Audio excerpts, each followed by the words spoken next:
Queridos irmãos, vamos abrir a palavra de Deus na primeira carta de Paulo aos Tessalonicenses.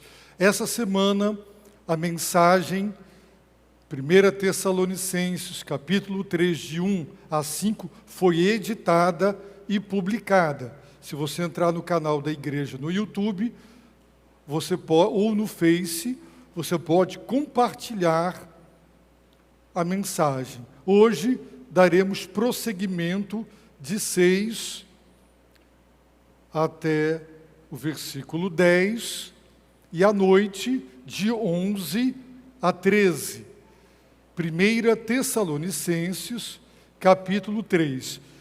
Eu vou ler desde o primeiro verso para que os irmãos se lembrem do contexto dos versículos de 6 a 10. Ok? Por isso, não podendo mais suportar a preocupação em relação a vós, achamos melhor ficar sozinhos em Atenas e enviamos Timóteo, nosso irmão e ministro de Deus no Evangelho de Cristo, para vos fortalecer e vos dar ânimo na fé, para que ninguém fraqueje diante dessas tribulações, porque bem sabeis que fomos destinados para isso. Pois quando ainda estávamos convosco, já vos dizíamos que haveríamos de sofrer tribulações, como de fato aconteceu, como bem sabeis. Por essa razão também, não podendo esperar mais, procurei saber da vossa fé, pois tinha medo de que o tentador vos desencaminhasse e o nosso trabalho fosse inútil. Mas Timóteo acaba de regressar do vosso meio, trazendo boas notícias da vossa fé e do vosso amor, dizendo que sempre tendes afetuosa lembrança de nós e que desejais muito nos ver, assim como nós também a vós. Por isso, irmãos, vossa fé nos conforta em toda a nossa necessidade e tribulação, porque se estáis firmes no Senhor, nós agora vivemos. Pois quanta gratidão podemos expressar a Deus por vós, diante da grande satisfação com que nos alegramos por vossa causa, diante do nosso Deus, rogando continuamente, noite e dia, para que possamos ver o vosso rosto e suprir o que falta à vossa fé.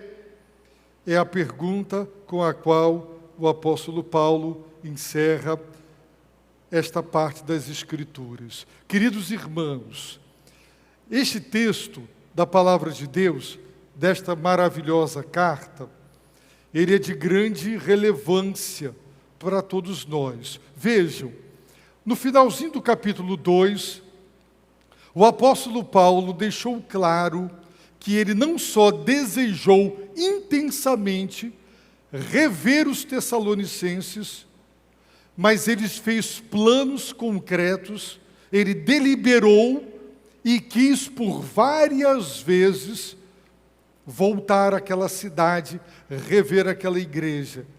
Mas ele não concretizou aqueles planos, produto do seu intenso desejo de revê-los. Por quê? Ele deixou claro, porque Satanás me impediu.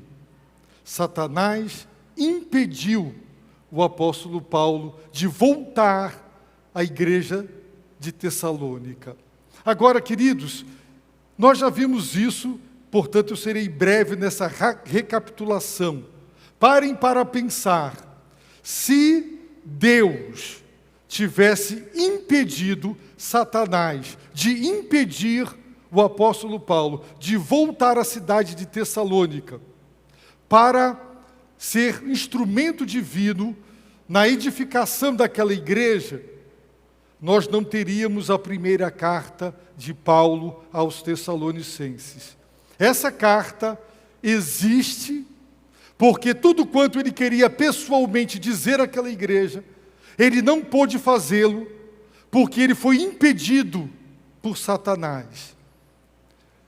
Paulo não pregava uma mensagem triunfalista, como eu já tenho dito. Eu ouvi pregadores dizer: dê um tapa na cara de Satanás. Quem é o crente pecador, miserável, para ter essa ousadia de dar um tapa na cara de um ser tão poderoso como o diabo? Para nós ele é poderoso. Para Deus, Deus o destrói com um sopro de sua boca. Mas para nós não. Mas tem pregadores dizendo isso. Dá um tapa na cara do diabo. Paulo, o apóstolo, foi impedido. E Deus não impediu Satanás de impedi-lo. E aqui está a primeira carta aos Tessalonicenses.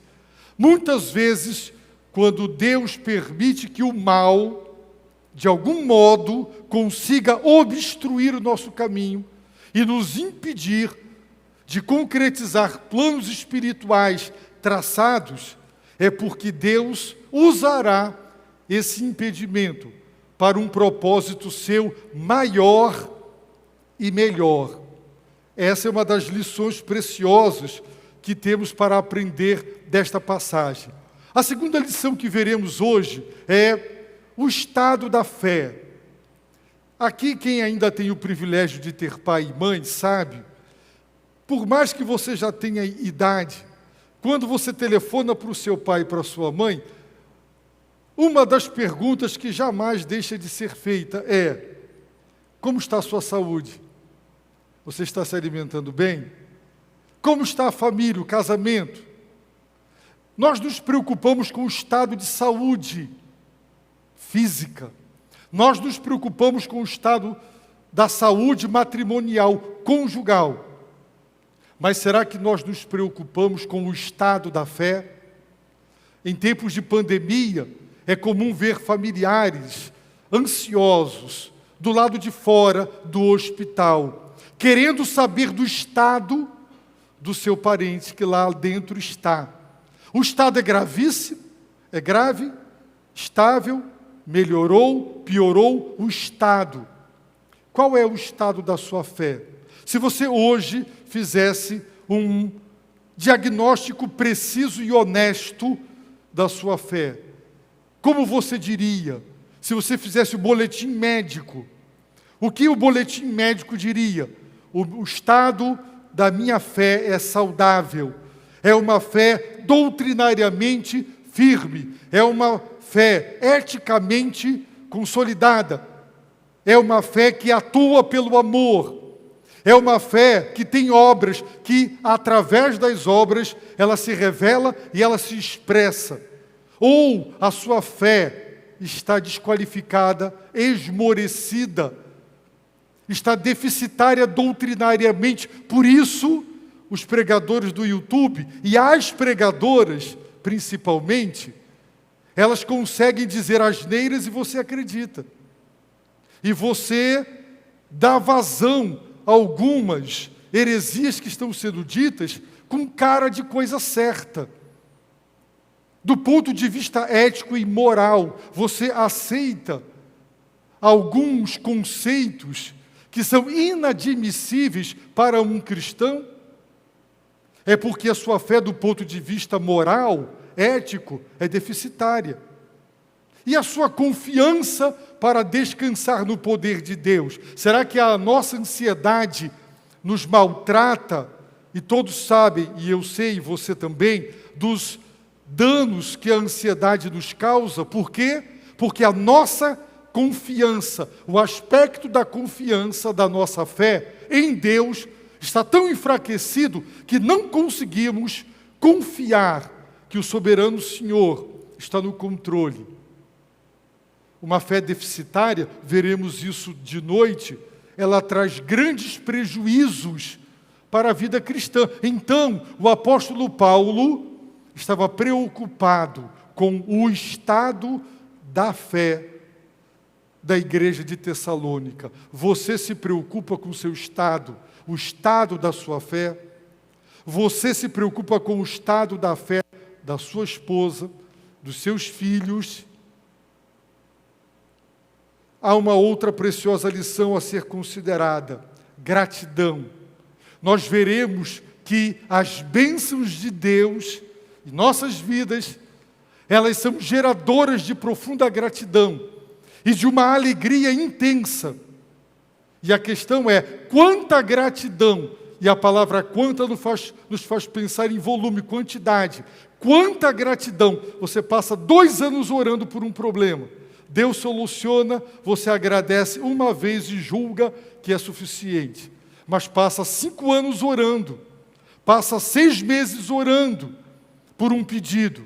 Quanta gratidão as bênçãos derramadas por Deus deveria gerar em nós, em nossas orações. Nós acordamos e desfrutamos de saúde. Não sabemos nem que temos saúde. Você só descobre o que é saúde quando você sente dor e quando você fica doente. Então você clama a Deus pela recuperação da saúde. E quando a saúde é recuperada, quanta gratidão você agradece a Deus, porque tem saúde. Paulo fala da gratidão a Deus nesta passagem. Queridos irmãos, o apóstolo Paulo estava em Atenas, impedido por Satanás de voltar. O que ele fez? Mandou Timóteo. É um mistério. Como é que Satanás impede o apóstolo Paulo de voltar, mas não impediu Timóteo? Havia uma marcação. Os irmãos já viram aquele zagueiro que o técnico diz, cola naquele centroavante, para não deixar ele pegar a bola e fazer nada. Satanás, irmãos, mirava no apóstolo Paulo. E ele impediu Paulo de voltar, mas não impediu Timóteo. São mistérios do mundo espiritual que nós não somos capazes de decifrar, e o texto bíblico não dá qualquer explicação. Paulo não pôde voltar, mas ele enviou Timóteo com 3 tarefas. Primeiro, fortalecer a fé, fortalecer aquela igreja. Esterizo, fortalecer. Segundo, dar ânimo na fé. Paracaléu, o verbo, o substantivo é paráclitos, o Espírito Santo. O verbo encorajar, fortalecer, que também é traduzido o substantivo por advogado. Então Timóteo foi para Tessalônica para fortalecer e dar ânimo, encorajamento na fé. A fé dos tessalonicenses precisava ser fortalecida, encorajada, animada, revigorada. Timóteo foi para Tessalônica com essa missão. E a terceira tarefa de Timóteo, trazer notícias sobre o estado da fé. E com que propósito se promove o fortalecimento e o encorajamento da fé? Para que ninguém fraqueje diante das tribulações. Tribulações fazem os crentes fraquejarem. E quando os crentes fraquejam, eles abandonam a palavra, a oração, o culto, a comunhão da igreja, porque fraquejaram. A palavra fraquejar traduz uma palavra grega que tem a ver com a deserção, que tem a ver com deixar o caminho, abandonar a fé cristã. Portanto, Satanás, Paulo tinha o discernimento espiritual. Ele promoveu grande perseguição, violenta perseguição. Ele atribulou a vida dos cristãos da igreja de Tessalônica para que eles fraquejassem. E muitos fraquejam. Quantas pessoas param de vir ao culto, param de orar, e você vai visitar e a pessoa fraquejou. Por quê? Porque está vivendo uma grande tribulação. Por isso, Timóteo foi para fortalecer e para dar ânimo na fé. Qual era o medo de Paulo? Segundo o versículo 5, que o tentador vos desencaminhasse. Essa é a missão de Satanás, nos tentar para nos desencaminhar, nos tirar do caminho. Como? fazendo-nos fraquejar. Como? Através do sofrimento experimentado quando você vive tribulações. Então, compreenda que por detrás das tribulações tem a mão de Satanás, para você fraquejar. Quando você fraqueja, você se desencaminha, você sai do caminho, você deixa de seguir a palavra, você deixa de seguir a Cristo. E o resultado é trágico. Essa é a missão do diabo, nos desencaminhar. E Paulo diz, se isso acontecesse, o nosso trabalho teria sido inútil. A palavra trabalho, aí do versículo 5, é a tradução também de uma palavra grega que significa trabalho a ponto da exaustão. Paulo trabalhou arduamente para plantar, para evangelizar aquela cidade e plantar aquela igreja. E se o diabo tivesse, com as tribulações que ele suscitou, tivesse conseguido fazê-los fraquejar e eles tivessem se desencaminhado, todo aquele esforço, a exaustão de Paulo e sua equipe missionária teriam sido inúteis. E Paulo confessa, tive medo, no versículo 5. Tive medo. Ele declarou no versículo 1 do capítulo 3, e aqui também no versículo 5, não podendo mais esperar, devido à preocupação de Paulo com o estado da fé da igreja foi tão elevado que ele não deu conta. Ele disse, eu não suportei mais aquela preocupação. Aquele que Deus usou para dizer, não vivais ansiosos. Ele ficou tão ansioso, a preocupação foi tão elevada, que ele não suportou, ele não teve mais condições emocionais de aguentar. E ele manda Timóteo para que fortaleça, encoraje na fé e traga notícias. Agora sim, versículo 6, vamos lá? Os irmãos acompanhem no texto bíblico. Verso 6. Mas Timóteo acaba de regressar do vosso meio, trazendo boas notícias. Aqui é o verbo evangelizar. É o único lugar na Bíblia que o verbo evangelizar não é usado para se referir a Jesus Cristo, a pessoa bendita do Senhor e a sua obra eficaz de salvação, mas é usado no sentido comum de trazer boas notícias. É o único lugar onde o verbo evangelizar não se refere a Cristo ou ao Evangelho. Timóteo acaba de regressar do vosso meio, trazendo o quê? Boas notícias da vossa fé. Vejam bem, a fé. Timóteo voltou e disse, Paulo, fica tranquilo, tu estás com uma preocupação insuportável. Será que a igreja desencaminhou e Satanás teve êxito e o meu trabalho foi inútil? Não, Paulo, a igreja não se desencaminhou, a igreja não fraquejou diante de toda a tribulação satanicamente levantada. A fé da igreja está firme.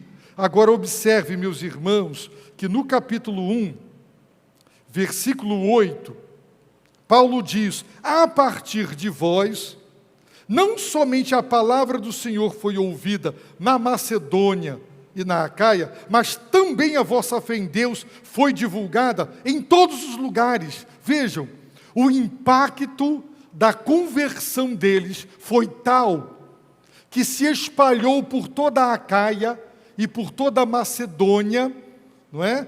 A antiga Grécia, toda aquela região, a fé dos tessalonicenses em Deus. Se eles tivessem fraquejado e desencaminhado, vejam o mau testemunho, também seria divulgado em todos os lugares.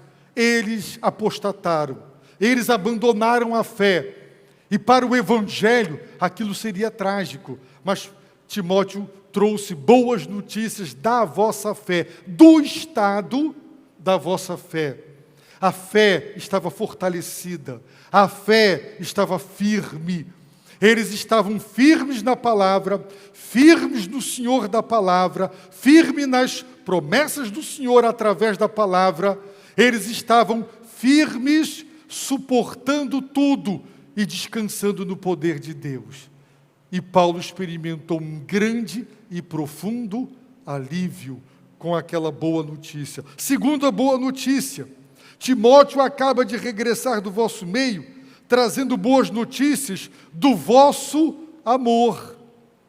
A igreja de Tessalônica era uma igreja que amava os seus membros, se amavam mutuamente. E amavam o apóstolo Paulo e amavam a equipe missionária.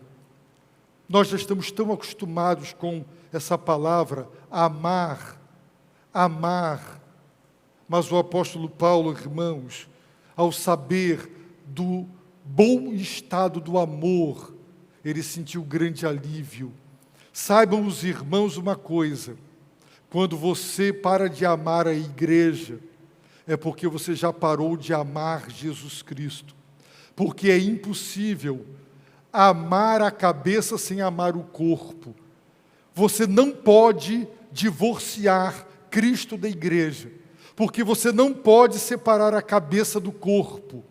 Todas as vezes que uma pessoa diz: eu não amo a igreja, eu não gosto dos irmãos, eu não tenho prazer em estar no seio da igreja, na comunhão da igreja, adorar a Deus como povo e servir a Deus, isso revela que o seu amor por Jesus Cristo já está abalado.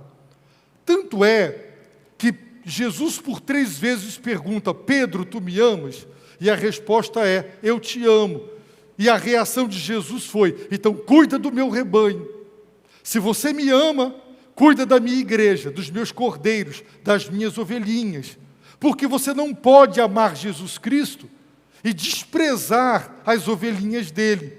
Quando as pessoas, elas defendem que eu posso viver muito bem sem a igreja, que eu não preciso vir para a igreja e que eu não tenho que tolerar os irmãos, aquela irmã, aquele irmão, e dentro, no seio da igreja, há inimizades, há pessoas que não se gostam, que não se falam. Eu fui pregar numa igreja e eu pedi 2 pessoas para orar do coro e não sabiam que eram 2 arques inimigos, cantando no mesmo coral que tinha acabado de cantar. E eu chamei os 2 para orar. Já pensou? Eu não sou profeta. Eu sou profeta da palavra, né? Mas eu não sabia. E se, para quem sabe ler pingo é letra, eles deveriam ter entendido que, de alguma maneira, Deus falou com eles. Como é que pessoas podem viver assim? Pois bem, Timóteo acaba de regressar com boas notícias sobre o estado saudável da fé e do amor. Aquela igreja se amava. Timóteo acaba de regressar dizendo que sempre tendes afetuosa lembrança. Quando eles lembravam de Paulo, aquela memória era agradável, era afetuosa, porque eles eram gratos a Deus, porque fora através da instrumentalidade do apóstolo Paulo que eles conheceram Jesus Cristo.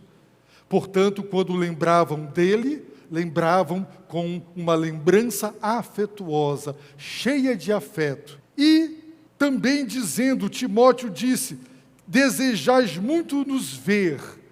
Queriam que Paulo retornasse. E Paulo também diz, assim como nós, também a vós. Agora observem a reação do apóstolo Paulo no versículo 7. Por isso, por estas 4 notícias, por estas boas notícias sobre a vossa fé, vosso amor, vossa lembrança afetuosa e o vosso intenso desejo de voltar a me ver, Paulo diz: por isso, irmãos, vossa fé nos conforta.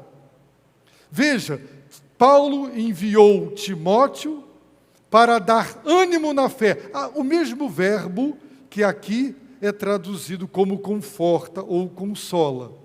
Então, Timóteo foi com a missão de fortalecer e dar ânimo. Paracaléu é o verbo, não é? Paráclitos é o substantivo, o Espírito Santo.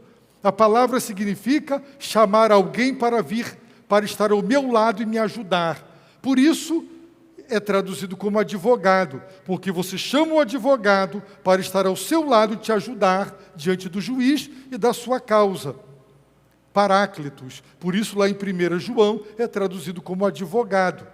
Aqui, o verbo significa confortar, consolar, encorajar, dar ânimo. Então, Timóteo foi para fazer isso, para consolar, encorajar e dar ânimo. Mas ao voltar com estas 4 boas notícias, quem foi encorajado, animado e consolado? Paulo. A vossa fé nos conforta em toda a nossa necessidade e tribulação.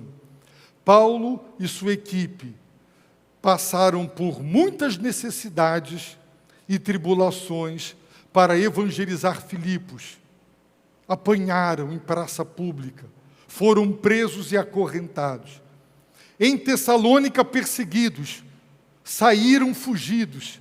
Foram para Bereia, perseguidos, saíram fugidos. Foram para Atenas, foram para Corinto. Necessidade. Para não passar fome em Corinto, Paulo foi trabalhar com Áquila e Priscila para fabricar tendas para se automanter, até que Timóteo regressou trazendo as ofertas da igreja de Filipos. Aí Paulo parou de trabalhar, de fabricar tendas e se dedicou de tempo integral à pregação do Evangelho. Para que os tessalonicenses tivessem sido evangelizados, os apóstolos Paulo e sua equipe passaram muitas necessidades e tribulações.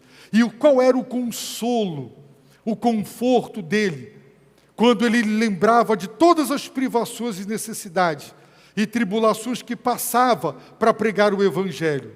Era saber que a igreja estava firme na fé, no amor, que aquela igreja tinha afetuosa lembrança e queria muito revê-los. Por isso ele diz, por isso, irmãos, vossa fé nos conforta em toda nossa necessidade e tribulação.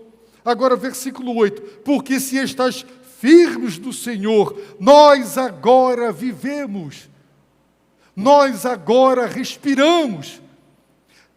A preocupação do apóstolo foi tal que ele já não conseguia mais viver, de tão preocupado. Você já viu uma pessoa tão preocupada, sofrendo tanto com um problema, que ela desliga de tudo, ela não tem foco, ela não tem atenção para mais nada, a sua cabeça é dominada, ela fica obcecada com algo, e ela deixa de viver, ela não tem mais prazer com as coisas, ela não tem nem mais prazer nem sequer de se alimentar, perde a fome, não tem prazer de namorar, perde tudo. E Paulo diz, se estás firmes no Senhor, nós agora vivemos. Eu voltei a respirar, eu voltei à alegria da vida, eu estou tão aliviado. Se estás firmes no Senhor. Irmãos, quantas exortações para que nós estejamos firmes no Senhor, firmes na força do seu poder. Quantas exortações. Uma igreja firme no Senhor é uma igreja cuja fé está fortalecida pela palavra, pela doutrina, pelo jejum, pela oração. É uma igreja que não fraqueja quando sofre. É uma igreja que não se desencaminha quando é tentada por Satanás.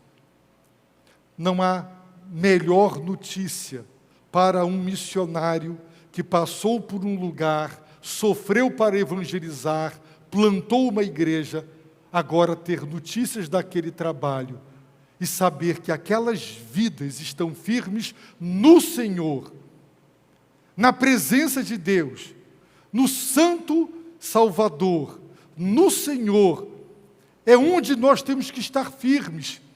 Alguém já te perguntou, você está firme na igreja? Mas a pergunta primeira é, você está firme no Senhor? Porque quando você está firme no Senhor, você está firme na igreja. Quando você não está mais firme na igreja, é porque você já não está mais firme no Senhor. Uma coisa desencadeia a outra. Há uma relação de causa e de efeito. Quem não está firme no Senhor, não está firme na igreja. Acreditem nisso, é doutrina bíblica. Não tem cabeça sem corpo, não tem corpo sem cabeça. Ninguém pode advogar que ama Jesus Cristo, mas não quer amar a igreja, não quer ter comunhão com a igreja, não quer unir-se com a igreja, não quer servir a Deus como corpo. Não existe isso.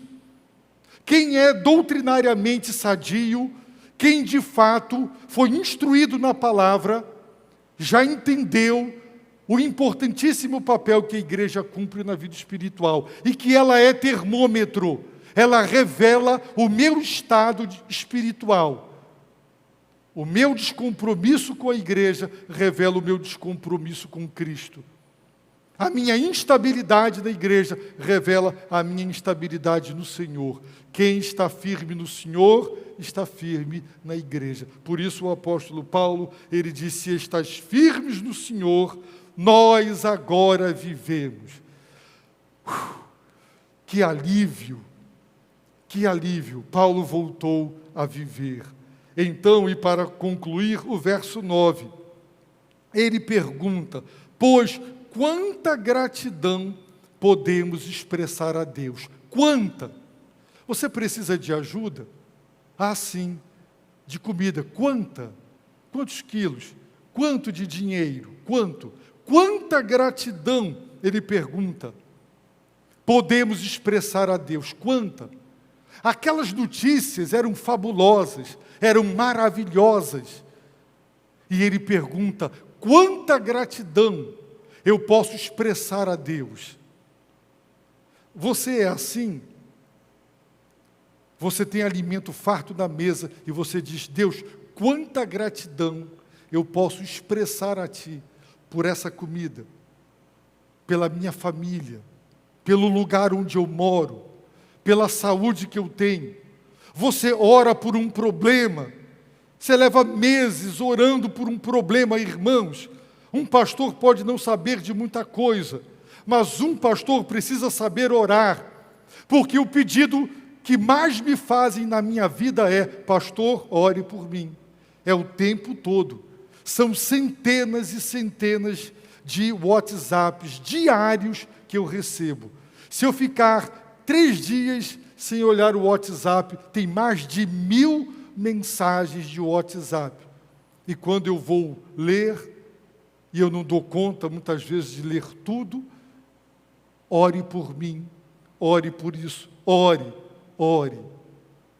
Ora, se você ora, tanto por uma causa, então quando aquela causa é solucionada, você deveria perguntar, Deus, quanta gratidão eu posso expressar? Como agradecer, Senhor? Quanta gratidão!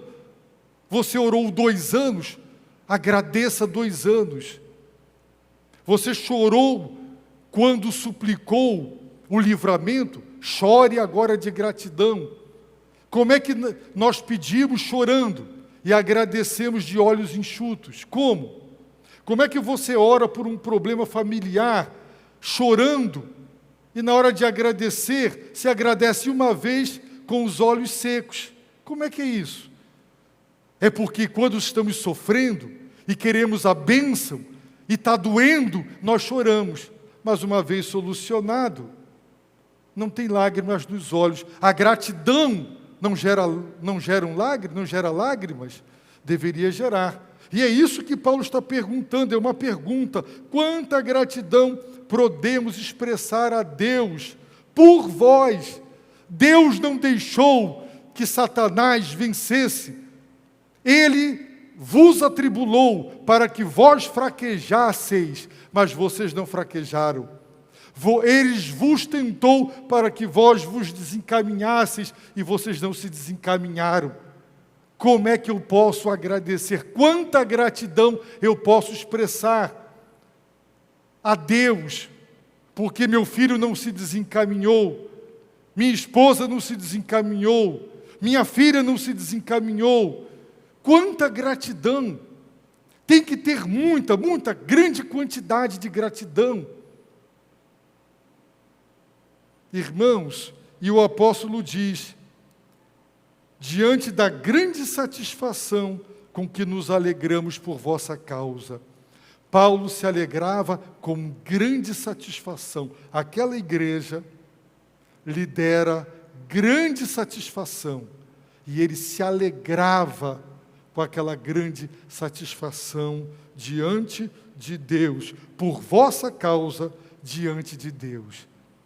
É como se eu dissesse: Deus, quanta gratidão eu posso expressar a Ti, pelo meu filho, pela minha filha, pela grande satisfação que eu tenho e a alegria que essa satisfação me dá de ver que se tornaram homens de Deus, mulheres de Deus, com caráter, com conduta cristã, com generosidade, com compaixão. Gratidão. Isso é motivo de gratidão. Sua empresa vai bem, seu casamento vai bem, sua saúde vai bem. Quanta gratidão! A grande satisfação com que você se alegra diante de Deus por causa da igreja, das pessoas, da família.